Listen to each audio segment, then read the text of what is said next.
Get smart with your spending with Nucenda's Breeze debit card.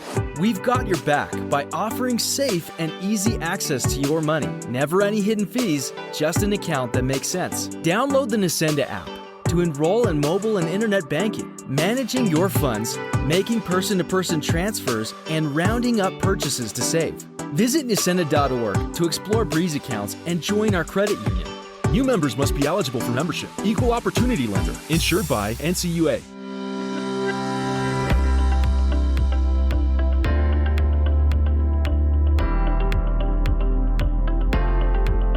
Good day, folks, and welcome to another episode of Inside Santa Fe Public Schools podcast.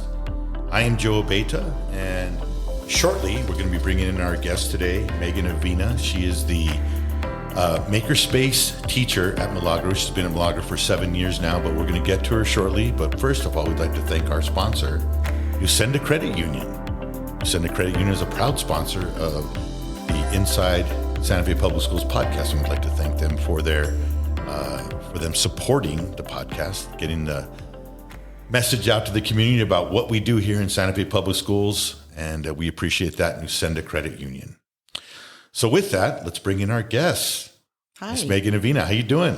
Great. Thanks for having me on. I am so happy to share what Milagro is all about and have the spotlight on Milagro for a minute, because our kids deserve it for sure. Yeah, no, I spent last week here videotaping, interviewing you guys for the video that we posted.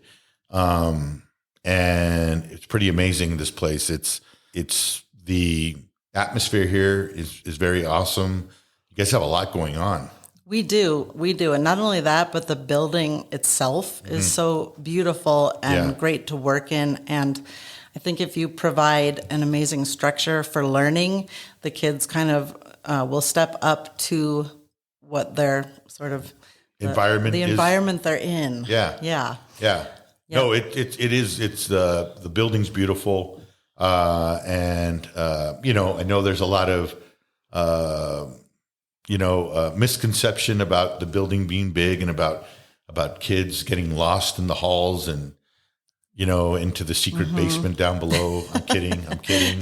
There's no basement. No basement, no chokey. No, but there is, but after talking to the kids, that we interviewed, the students that we interviewed, they said, no, this is it feels like you're home after 2-3 days of really, getting, and it really, if any type of school, I remember being a middle schooler, just getting acclimated in the first 2 or 3 days, it's normal, right? Totally. And I think the thing that we sort of break the school down into families, so the different teams. And so the kids spend a lot of their time on the same hallway.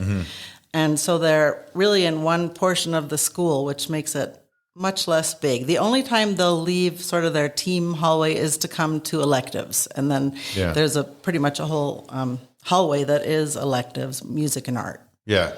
No, that's pretty awesome. I was gonna ask you, so makerspace, right? Been an art teacher. You've been in Milagro now for 7 years. Right. Yeah. So how has it been in these last 7 years being a teacher at Milagro? Well, I had I think the first 2 years were in person, and then we went into pandemic, and now we're back. And it's really good to be back in the space. We have amazing equipment. We have iPads, kilns. I'm hopefully getting a pottery wheel. So it's great to be here at Milagro. The kids are amazing. Milagro is a true reflection of the community we live in. And that's what's most important to me as a teacher here. And so you mentioned iPads to kilns. Now, okay, so that's a pretty interesting classroom there, right? Yes. So tell me about this. How is that all? Explain the workflow to me on that. I know. So, I lived in Taos for over 20 years and worked for newspapers. And so I know a lot of the artists there and the traditional arts and the history. And so when I became an art teacher here, I wanted to incorporate Northern New Mexico traditions, traditional art, and everything that makes New Mexico so unique. But I also wanted to do technology because I was involved in STEAM with Agnes Chavez, who does Paseo Tau. So we were working with CERN and talking about, dark matter, et cetera, et cetera. So I combined the two. So it's like a high-tech, low as you can go tech from pottery to iPads. And I guess a good example of that would be we did an embroidery project, and I added LED lights. So the kids were embroidering cars, the traditional sort of embroidery style. They would embroider like a Subaru STI or whatever their favorite car. Yeah. And so they were doing that traditional craft, but then they were adding LED lights all around the car, and it was pretty cool. It was our first project, and I thought, wow, this is awesome, and kind of took it from there. So it doesn't sound like that it's your average art class. I remember when I was in art, it was turkey hands for Thanksgiving, right? No turkey hands. And then the brown paper bag that you make into a puppet, right? Do you remember that? Totally. Yeah. Yep. And then the clay ashtray that you'd make for your dad on Father's Day. Exactly. Even though your dad didn't smoke or anything like that. And, and so tell me how, as an art teacher, because obviously, kids, they seem a little bit more complex, right? Definitely. And to get that engaged. So what is it? How do you go about creating that Santa Fe City different curriculum in your classroom? So I will take from the traditional art, and then I'm always telling people that these kids are on apps and programs that a lot of us know nothing about. And I remember a teacher told me once, we're preparing our students for a world that we have no idea what it will be like. And it's a global world. It's a global workforce. You don't have to go to the office. And so I almost let the kids lead my instruction.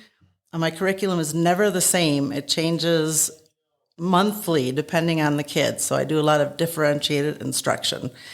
But I just start with the base part, the pottery, like we just did monster mugs, and I try to bring in a little bit of biology. They have to design an animal, or their creature has to have, certain aspects. So I try to incorporate all the subjects because that's what I'm used to doing for my previous school, and then pop in the technology at the end. We also have an amazing Apple lab, which has great iPads, huge desktop Macs. So we're one of the few schools that actually had that installed last year. So also adding that is great.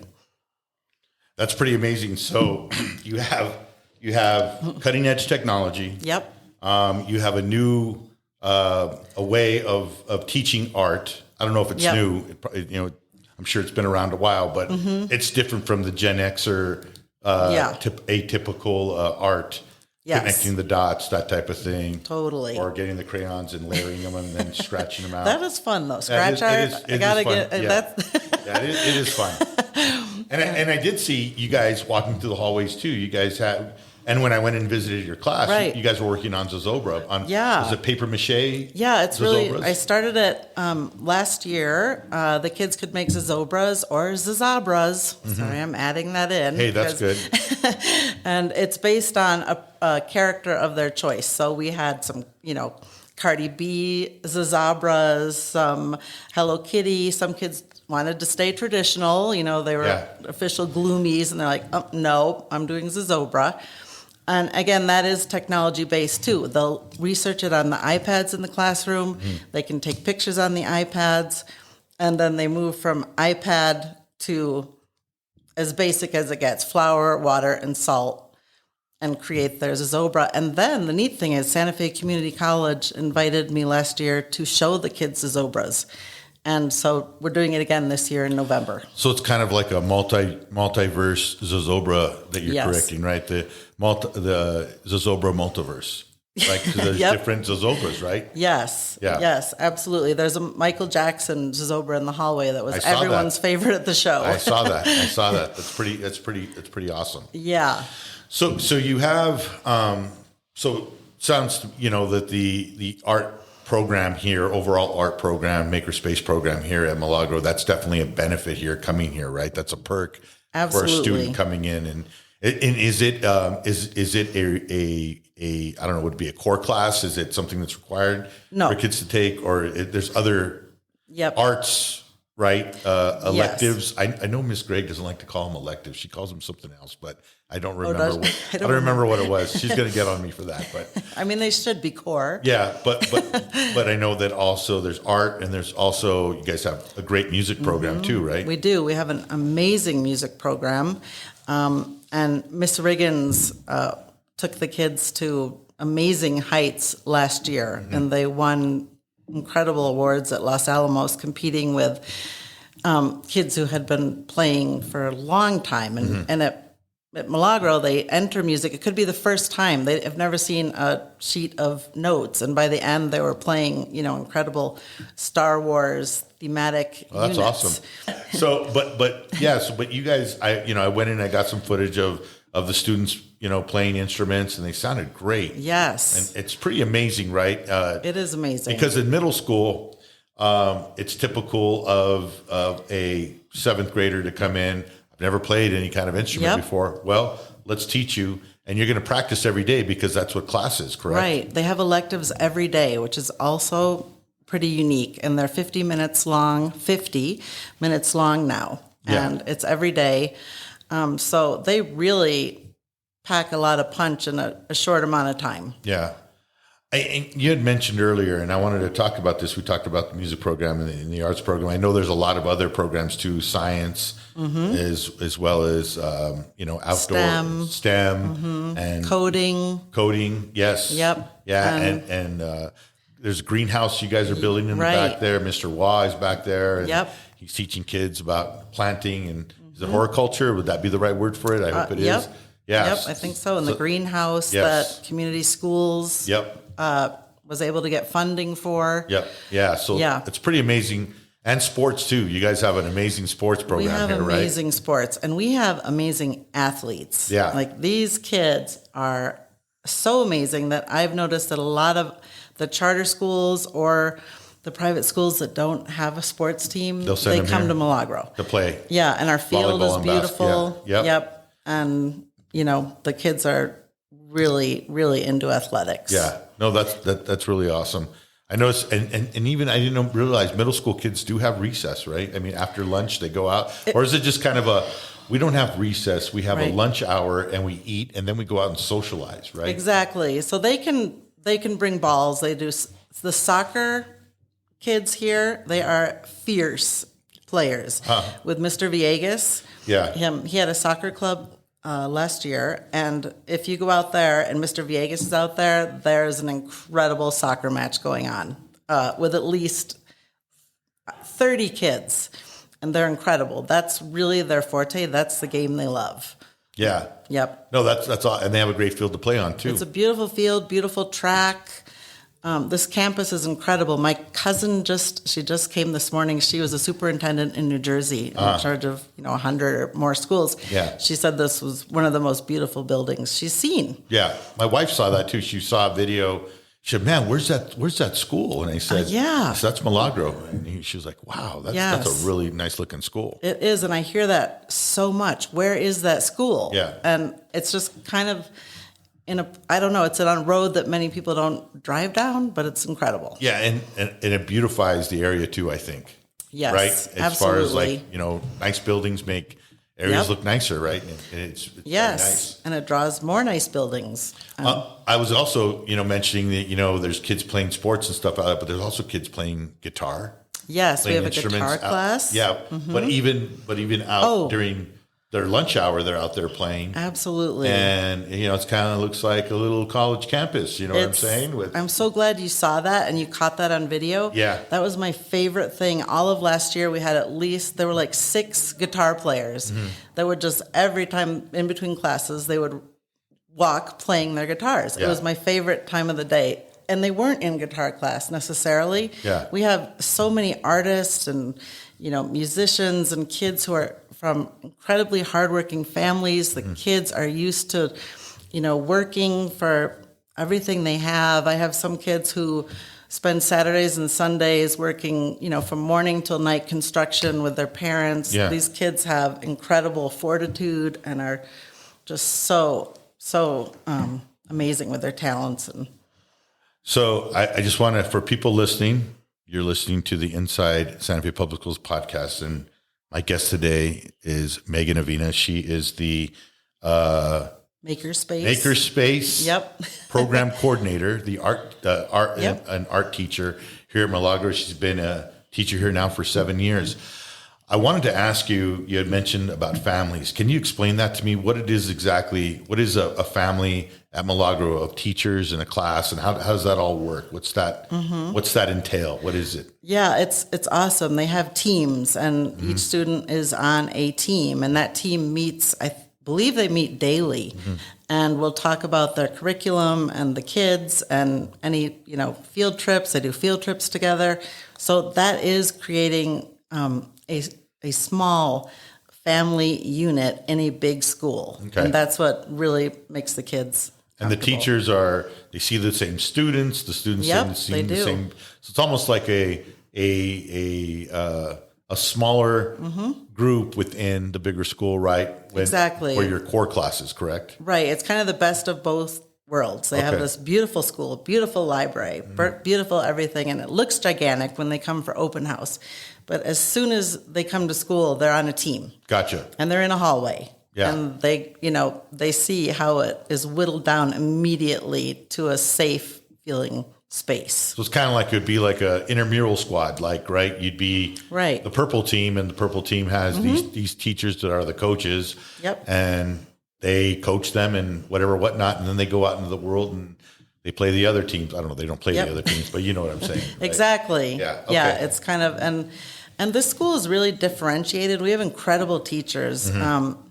That a lot of ELL students here. We have bilingual teachers, and what this school does with the students in just 2 years is amazing. And still, like to this day, from 7 years ago, I'll see a Milagro kid and they remember Milagro. And a lot of them, I'll talk to them now at their high school, they miss Milagro. They'll walk by my window and, sort of wave from the sidewalk because it is their family. Yeah. No, I gotcha. Yep. So I got I got a couple of questions, but one of them I wanted to talk to you about was so if someone were to come up to you on the street with their sixth grader, right? And they say, Miss Avina, what is one thing you want us to know about? We're thinking of sending our kid to Milagro. What's one thing you could tell us about the school that would be good for us to know? What would be that one thing you would tell them? Or many things, but what's the first thing that comes to your mind? The first thing that comes to my mind is that the student will be welcomed by the teachers and the other students. And I think that it because of its size, it can look intimidating. But this school, like I said, is a reflection of the community we live in. And I feel like sometimes people will think a certain thing about a school just because of where it is. And I know a lot of kids in Santa Fe. I have a 14-year-old. Yeah. I sent him to Milagro. Yeah. And I hang out with his kids. He hangs out with his friends from other schools, including expensive private schools, et cetera, all the way. His Milagro friends they have incredible character. Like I said, fortitude, grit. They have grit like nobody you've ever seen. These kids are just amazing. This school just has a huge heart, and that includes every single one of our students. Yeah, I got that. I got that in those interviews too. A lot of the teachers and administrators were saying that there's a lot of love here in this building, which is great. Yes. Right. You don't. Yep. You don't. I don't know if you don't hear that. Maybe because I haven't talked to a lot of schools that I'm not hearing that. I'm sure every school has love, but it's great to hear that. In middle school, because middle school is very. I remember I went to middle school, and yes, I did go to a Catholic middle school here, St. Francis.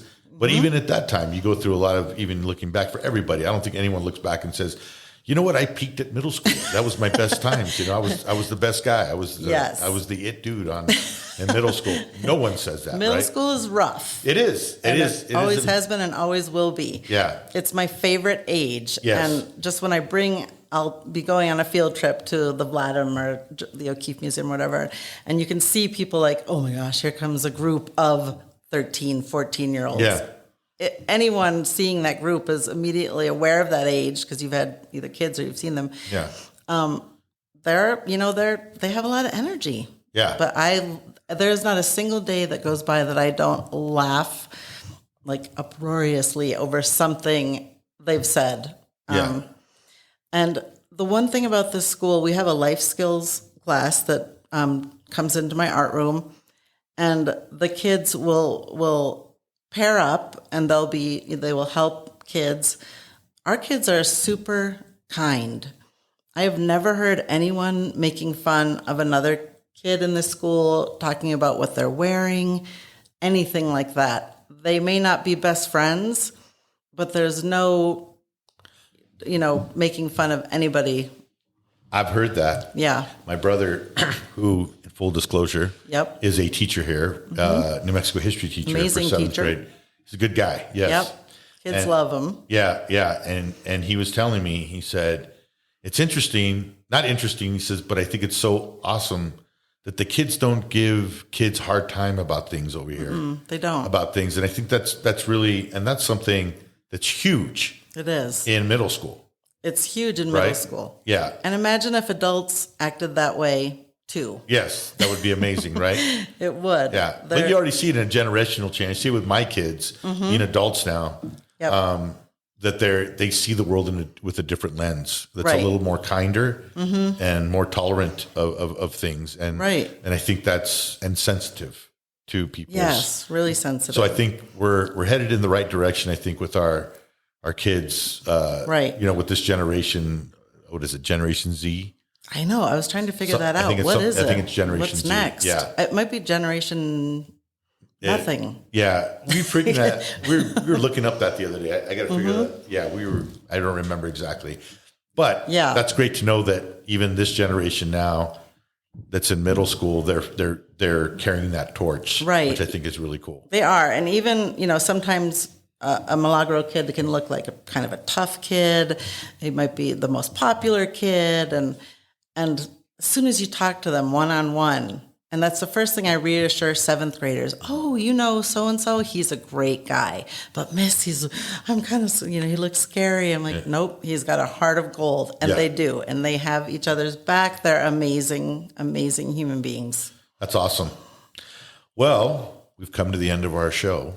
Thank you. I just want to thank you, Ms. Avina. Thank you there's a lot of things I want to thank you for. For one, I want to thank you for letting me intrude in your classroom the other day unannounced. I appreciate that. Nope, that was great. The kids felt famous. Yeah, no, I appreciate that. I appreciate the interview, which I just want to promo. We're putting out another video next week on the curriculum here, and Ms. Avina is spotlighted in there. She talks about the art program in more in depth. Not having a bumbling person like myself asking the questions, but she gives a really great, breakdown of the art program and other things that are offered, as well as we have Miss Gregg and Mr. Abeda is going to be in it too, talking about the other programs. So that'll be out. It'll just give a nice little, just a taste, right? A little the Costco, sample of what Milagro has to offer. Yes. But that'll be coming out next week. So I want to thank you for that. And lastly, I want to thank you for coming on the show today. Oh, absolutely. And thank you for spending so much time here. Yeah. Milagro kids and teachers deserve it. I would not teach anywhere else in the district or any other state. Awesome. Not New Jersey. Cousin can't convince me. I love Milagro. That's great. And the big skies of New Mexico. It's beautiful. And the rain in the afternoon we're getting. And I love it. It's my stuff. Almost 30 years here. Yeah. It's awesome. Yep. October's my favorite month here. How about you? Mine too, because it's my birthday. Oh, there you go. Yeah, so in case anyone wonders, Miss Megan's birthday is October 28th. Oh, wow. My wife's is October 16th. Oh, really? Scorpio. There you go. No, I'm sorry. Oh, shoot. Yes. Oh. No, she's an Aries? I don't know. I only know Scorpio, and I know... No, Libra. Libra. She's a Libra. Make sure your wife doesn't listen to this podcast. I will not. She'll say, what? You remember 28 years. So anyway. That's okay. So, well, thank you again. Appreciate it. Folks, I want to thank you. Yes, thank you. And folks, thank you for listening. Have a safe week. Have a great week. Adios.